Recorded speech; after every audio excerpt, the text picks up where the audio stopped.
and I can't remember if we were talking last week or you said another podcast, but the pre-probate, we'll call it, has been your best lead source since 2011, you said? Since 2011. Yeah, I mean, since 2011. Clearly the best. It's been so good, Carlos, that I've been keeping it a secret that long. I didn't want anybody else to do this in St. Louis, so I've been keeping this one a secret for myself. I knew I had something good there. And so, times change, and now I'm trying to grow this thing nationwide. So now it's like I got to go out and tell people my secret and show them exactly what I've done. That's the big thing too. You want to talk about senior living. How we talk as real estate investors is not even close to how you talk in the senior living community. That world, it's a very insulated world. It's a very private world. You truly have to care about people. If you don't care about people, it's not something you should mess around with. The people in senior living will see right through the bad actors in the industry. Mm-hmm. Love that, man. Well, let's touch on a little bit of all of that. I guess first, let's talk about why that has been the best quality of lead source for you, a shade under a decade. What makes it such a great lead? And then let's talk about actually finding them, and then maybe how we can, how someone potentially could partner up with you or work with you on these pre-probate leads nationwide, because I know you're trying to get your voice out there, and would be powerful to connect you with folks that are listening to this. Yeah, your first question, I think, was why is it the best quality of lead for you since 2011? When I look for a lead, or you look for a lead, when I say the royal we of us as investors, what I mean is we're looking for people that have motivation and equity. If a person doesn't have motivation or equity, that's not really a real estate lead in my mind.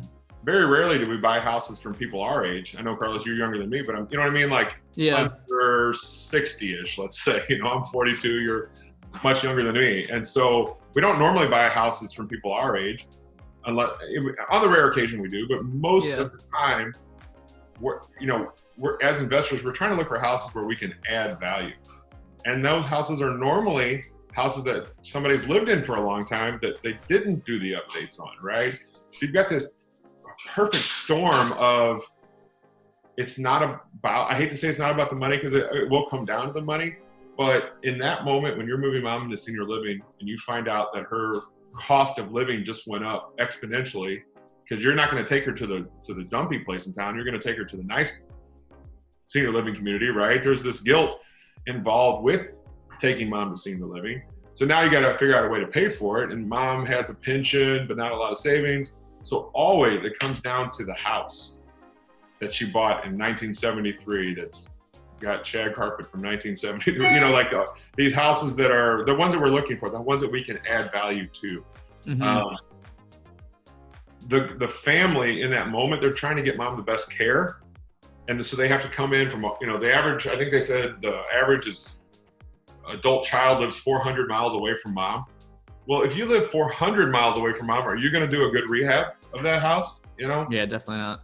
You go meet with a real estate agent and they say, step one, clean out the house. That right there is easily a 60-day project. The houses I looked at 3 houses this morning. They're all full of stuff. Life happens. It's like, what do you do with the stuff?